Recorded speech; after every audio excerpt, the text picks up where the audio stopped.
Donc merci d'être là déjà parce que je t'ai pas vu. Bonjour à tous. C'est pas mon topo, mais ça va arriver, je pense. Merci Cathy, Clémence, Nicolas et David. Ouais, ça va arriver. Pour leur invitation. Donc j'arrive de Lyon et je repars dans pas très longtemps, mais j'aime parler de cornet et j'en ai l'occasion aujourd'hui, donc je vais pas me priver. C'est le J'attends topo juste suivant, que s'il les vous autres plaît, monsieur. arrivent. C'est le topo suivant. Et donc effectivement, dans des centres de chirurgie réfractive, eh ben, on fait pas que de la chirurgie réfractive et on peut aussi faire de la chirurgie de la cornée. Alors, je vais mettre le chronomètre parce que je parle trop. Voilà. C'est en train d'arriver. Super.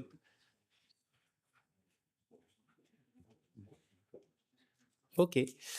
Donc la PKT, c'est un traitement médical. Comme tous les traitements médicaux, c'est remboursé par la sécurité sociale. Il y a un code CCAM qui est donc photokératectomie avec laser excimer, remboursé à hauteur de 104,50 €.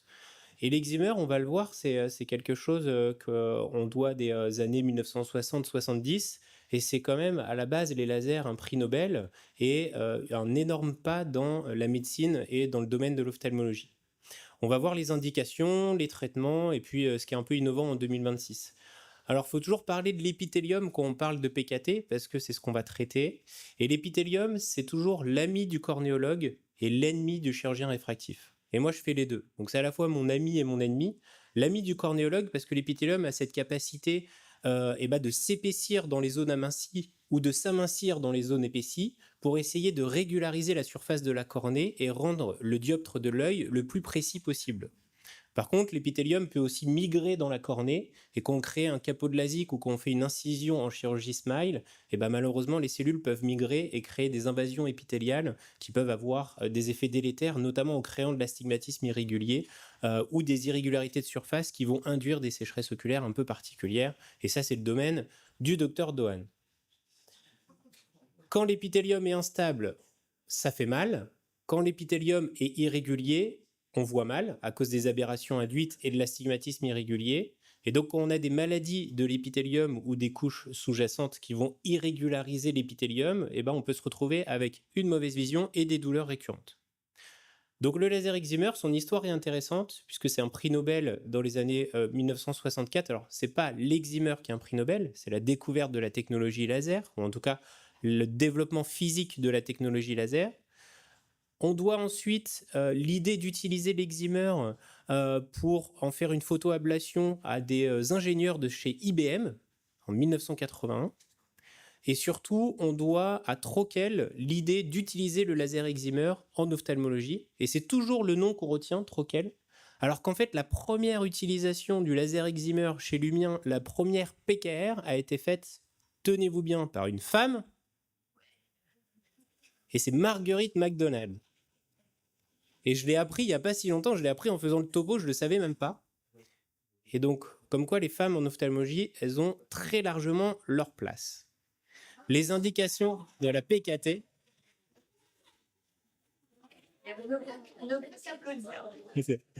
Est-ce que c'est gentil? Est-ce que c'est méchant? Passif-agressif? On ne sait pas trop. Voilà. Les indications de la PKT. Moi, je les classe toujours comme ça, suivant les couches. Après, il y a différentes manières de faire. Mais pour moi, il y a des maladies épithéliales, il y a des maladies sous-épithéliales, couche de Bowman, j'ai mis membrane, désolé, et les maladies du stroma antérieur. Et à l'intérieur de chaque couche, on va pouvoir avoir des dystrophies, qui sont plutôt des maladies d'origine génétique, bilatérale, symétrique, etc., etc., et des dégénérescences qui sont plutôt des maladies unilatérales liées au vieillissement, mais au vieillissement anormal d'un tissu et pas forcément à l'âge du patient. Parce que par exemple, la dégénérescence nodulaire de Salzmann arrive très volontairement chez des femmes de 30, 35 et 40 ans, ou chez des hommes aussi d'ailleurs. Et donc, c'est pas forcément l'âge qui pose le problème, mais c'est le tissu qui dégénère de la mauvaise manière. Et puis enfin, les cicatrices de traumatisme ou d'infection. Les contre-indications, parce qu'il y en a, notre ennemi, c'est l'herpès. Il faut toujours éliminer un herpès cornéen parce que l'utilisation du laser excimer sur un terrain d'herpès est toujours à risque de réactiver une kératite herpétique. Et là, ça peut avoir des conséquences assez désastreuses. Bien sûr, si la lésion est trop profonde ou s'il y a un amincissement, comme vous voyez sur cette OCT au niveau de la cornée, on va éviter d'utiliser le laser, et là, ça va être des indications de greffe de cornée. Et puis, toutes les pathologies qui vont empêcher une bonne cicatrisation doivent être recherchées et ne seront pas forcément des bonnes indications, comme le diabète, déséquilibré, la polyarthrite rhumatoïde, etc., etc. Et enfin, tester la sensibilité cornéenne avant de faire une PKT. Et vous, si j'ai le temps et que je ne prends pas trop de temps, je vous montrerai un cas clinique où ça peut être franchement utile. Les effets secondaires, c'est la douleur, comme en PKR. Donc ça se gère, on connaît, on peut encadrer les patients et adapter son traitement post-opératoire.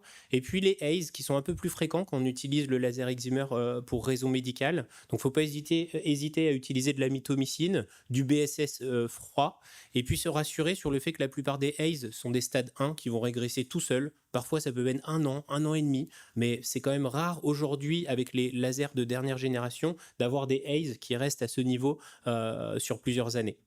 Et puis bien sûr, attention aux infections à cause de l'ulcère qu'on induit. Donc pour programmer un laser en PKT, ça c'est mes protocoles à moi, mais c'est assez standardisé. Quand on est sur des maladies plutôt épithéliales ou membrane basale de l'épithélium, on va pas avoir besoin d'ablater beaucoup de tissu. Et comme le tissu est souvent irrégulier en surface, moi je suis de la team EpiOff, donc je gratte l'épithélium à la main. D'ailleurs, ça me permet de faire le diagnostic, parce que je mets l'écarteur, je pose la fléchette, je fais ça, et si ça se déchire, c'est bien un Kogan ou équivalent. Mon diagnostic est bon, je peux balancer la PKT, c'est une bonne indication. Par contre, dès que la lésion va être un peu plus en profondeur, et là, l'épithélium est l'ami du cornéologue. Donc l'épithélium est censé avoir lissé la surface de la cornée, et on va donc pouvoir se servir de l'épithélium comme d'un agent masquant pour essayer d'avoir un traitement qui soit le plus régulier possible. Et donc je vais volontairement utiliser un protocole transépithélial, puisque moi j'utilise la plateforme du laser Schwinn. Donc tous les lasers excimer font pas du transépithélial, mais bon, la plupart des centres aujourd'hui sont équipés avec. On a bien sûr déjà des agents masquants qui existent si besoin. Et puis, plus la lésion va être profonde, plus on va ablater du tissu. Donc, vous voyez, je vous ai mis, quand on veut toucher Bowman ou un peu en dessous, on va aller jusqu'à 50 microns. Et puis, quand on veut être dans le stroma antérieur, on va pouvoir monter parfois sur des ablations de 90 microns. J'exclus l'épithélium quand je parle là. Et donc, il ne faut pas hésiter à utiliser de la mitomycine. C'est des traitements qui sont plus longs. Et donc, le risque de ACE va être un peu plus important.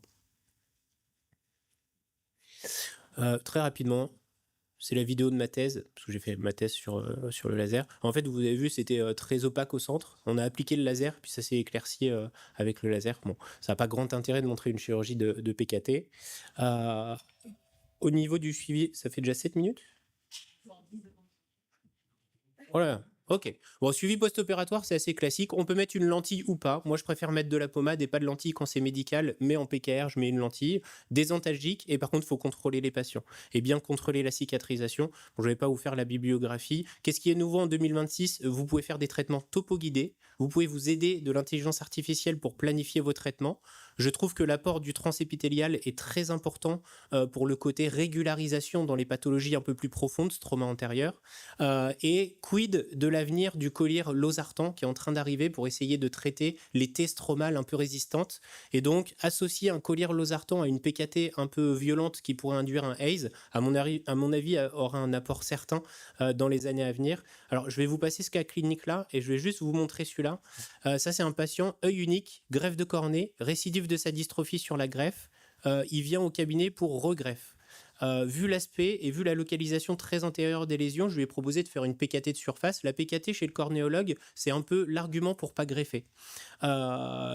Et en fait, il avait une hyposensibilité, je le savais, c'est pas, je l'ai fait en connaissance de cause, mais du coup, je l'ai suivi de manière très très rapprochée. J'ai pas mis de lentilles parce que j'ai du mal à mettre des lentilles quand c'est pathologique, mais du coup, voilà, son évolution toutes les semaines.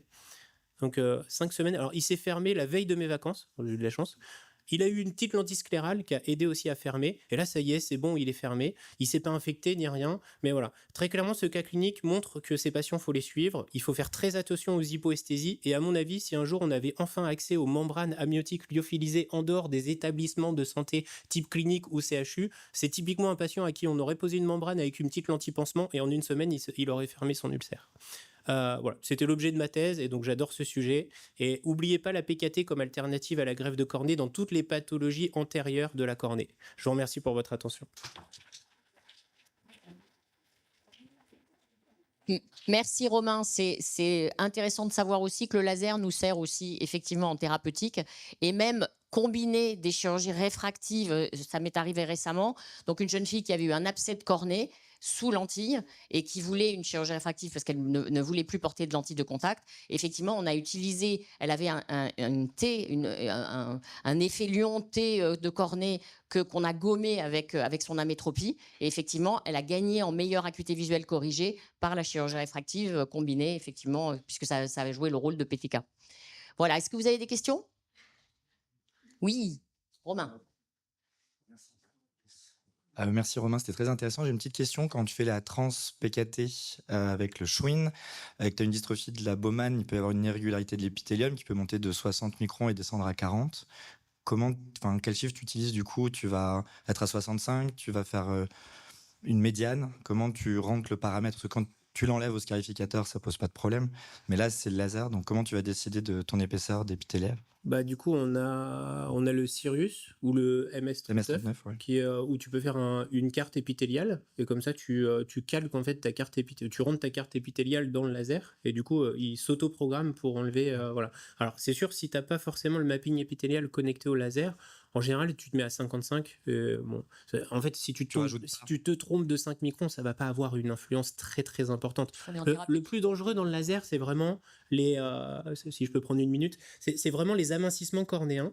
Quand vous avez vraiment un espèce de trou que vous voyez à la lampe à fente, le problème c'est que le laser il va taper il va taper de manière inhomogène, même si vous le programmez pour, il va forcément taper plus dans la bosse et il va reprogrammer l'irrégularité plus bas en fait. Voilà. Mais si on parle de quelques microns de variation, sincèrement ça va passer inaperçu et ça posera pas de souci. Donc je pense que 55, effectivement c'est souvent des épithéliums pathologiques un peu plus épais, donc pas hésiter à monter un petit peu la valeur par rapport à la valeur standard de l'APK. Mapping épithélial, oui, je pense que c'est important pour ces cas-là. D'autres questions? Oui?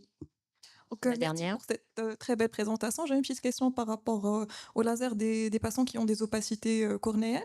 Est-ce que ça va induire un effet, vu qu'on aura une petite modification suite au laser, est-ce qu'on aura des astigmatismes? Est-ce que c'est des patients qui vont être très difficiles à traiter après pour une chirurgie de cataracte?